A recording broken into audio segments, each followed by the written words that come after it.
demonstrate how to make a Kefir yogurt, which is just a yogurt with a lot more types of bacteria in it.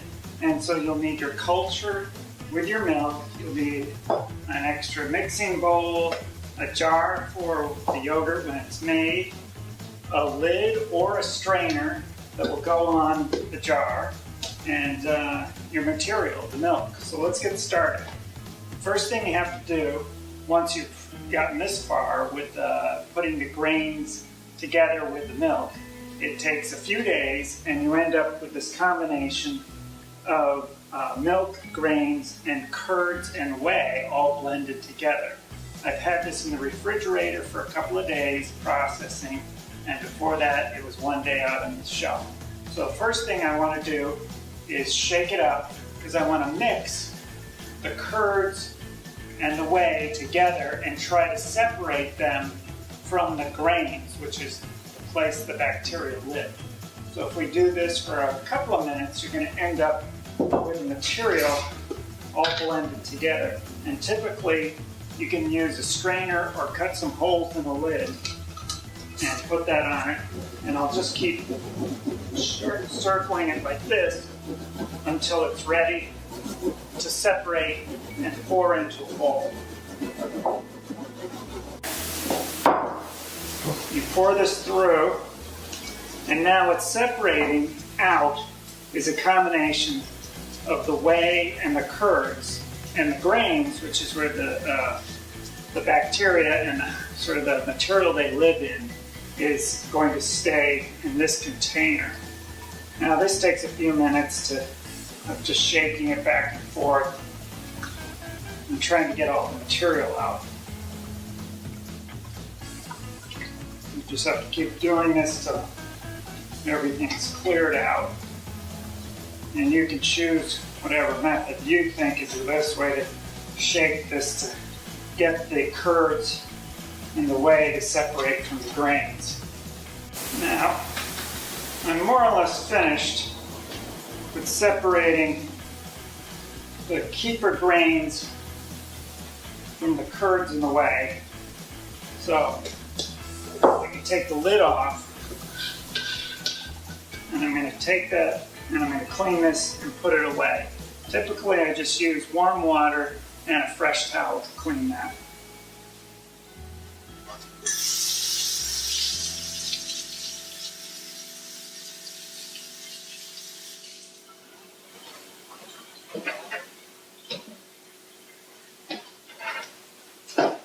So then, I won't need this for a while. I'll set it aside till next time.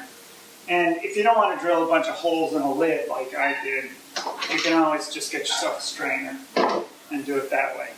What you end up with is, in this container you have all your grains, and in here you have your Kefir, which is sort of your curds and your whey mixed together, which we're going to have to separate. So the first thing I want to do is transfer my grains to a new container. And so I like to use these wide mouth containers, which are easy to clean because you can get your hand inside of them.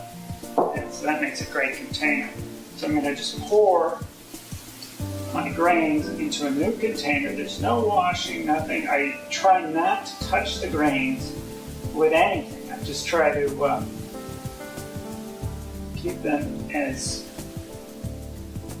sort of in their own natural state as possible without adding anything else to them.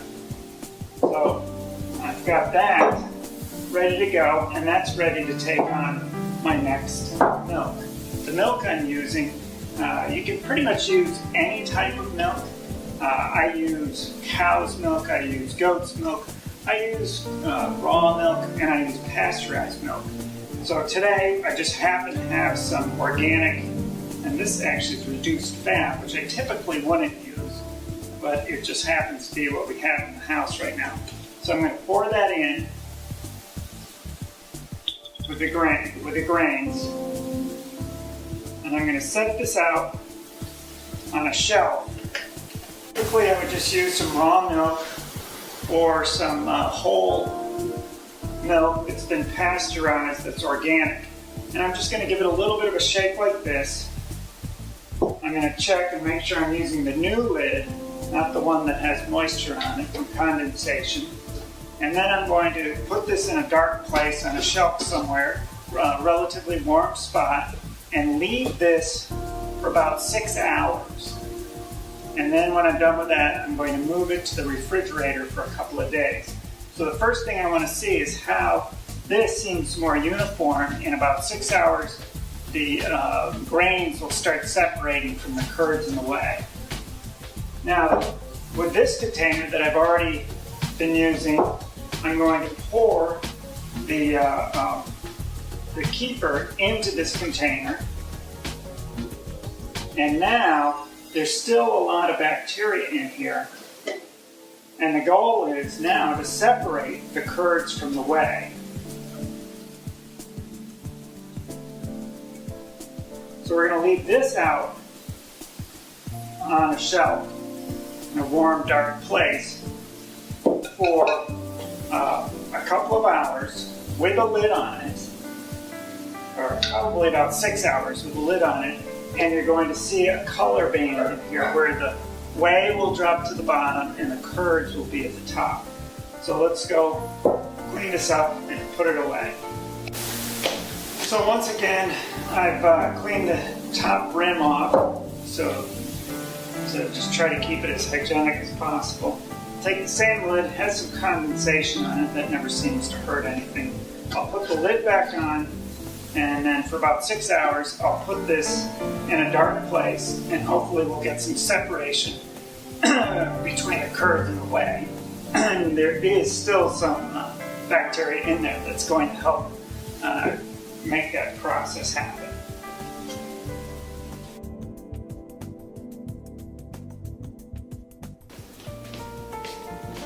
Now, here we have our two containers. This one has the grains in it and the curds in the whey. This one has the small grains in it, the ones that made it through our sieve. So what we have here, you can see where the whey has separated itself from the curds, which also has the grains in it. And what we're going to do next is that we're going to separate these two, and we're going to take our one with our grains in it, and we're going to refrigerate that for a day or two. And then when that's done, we're going to separate that one out and put it away for 6 to 12 hours in a warm, dark place. This one has been already sitting in a warm, dark place, and typically 6 to 12 hours. I have it on top of a little refrigerator where the heat coming off the refrigerator keeps it at a good temperature. So we're going to put this one away for a couple of days.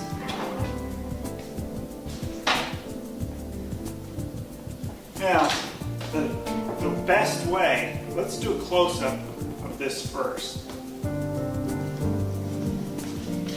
Now here are the grains, the very small grains mixed in with the curds, and at the bottom you can see is the whey that has separated itself. Now our job is to remove the whey, and we're going to keep this part as the yogurt.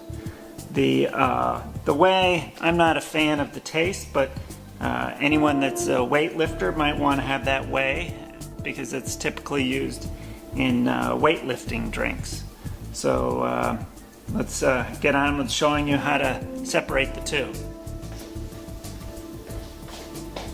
Now the first thing we want to do is remove the lid, and then we're going to use this soft spoon spatula to put on the edge. And the whey, which is heavier, is going to want to come out. And the curds, which will stay at the top, will want to stay in. So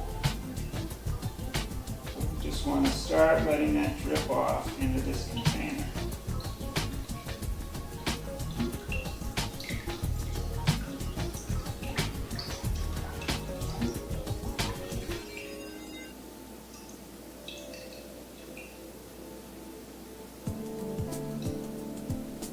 At this point, we're left with a nice thick curds at the bottom of this that we're going to transfer to a smaller container and refrigerate.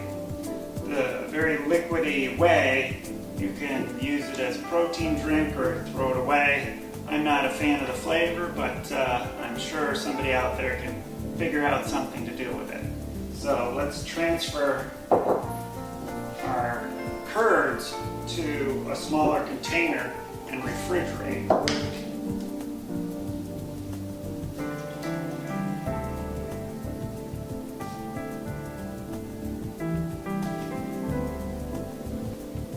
So there we go. We'll take that. You can scrape out the rest with this. I'll probably just eat this afterwards.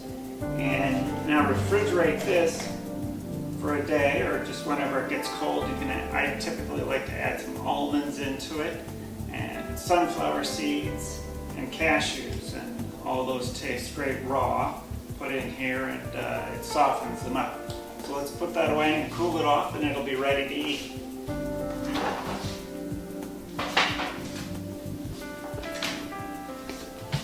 So we can get a bowl.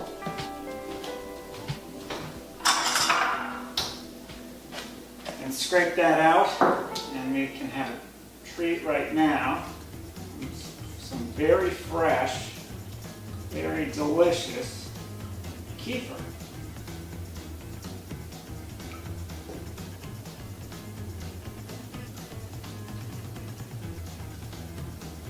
Let's get a spoon, taste that.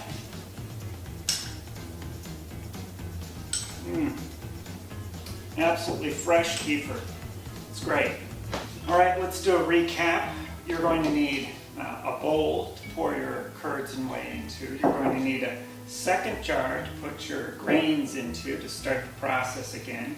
You're going to need some kind of scooper to clean out the bowl and to separate the whey from the curds. And then you're going to need some sort of strainer to strain the grains from the curds and the whey. And you can either drill some holes in the lid or use a sieve like that. So what we do is get out of the refrigerator, and after a couple of days, you'll have your curds, whey, and grains all in here. And you can see how they're starting to separate already. And that started when I left it out on the counter for 6 to 12 hours. And once I saw them separating, I put them into the refrigerator, and they still continue to process. And that's just the way I like to do it. I found that works the best. And then I would take this lid, unscrew this one, pour it into here, transfer the grains to a new container, put in new milk into that, and then take this material, pour it back into here, put a lid back on it, put it away for 6 to 12 hours, and let the curds and the whey separate, and then pour that off using this into a bowl, and then you've got your product. And your product will just be a nice, creamy, thick curds, and that is your yogurt. And that's the end of the project. One of the few tips are that I use plastic lids that breathe because of the fermentation process, that you want to make sure that the thing can breathe. Otherwise, under pressure, you'll end up making some alcohol.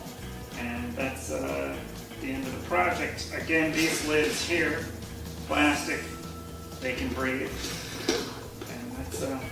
And the curds and the whey are made from the grains. The grains you have to get from somewhere.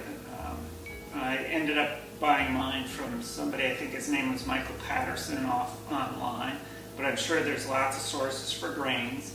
And the type of milk you purchase will determine the color of the grains. If you use something, a raw milk, that certain ones will turn your grains yellower, and certain ones like goat's milk will end up making them whiter, and that's just going to be a preference in taste. And good luck with it. I hope you do well. Bye.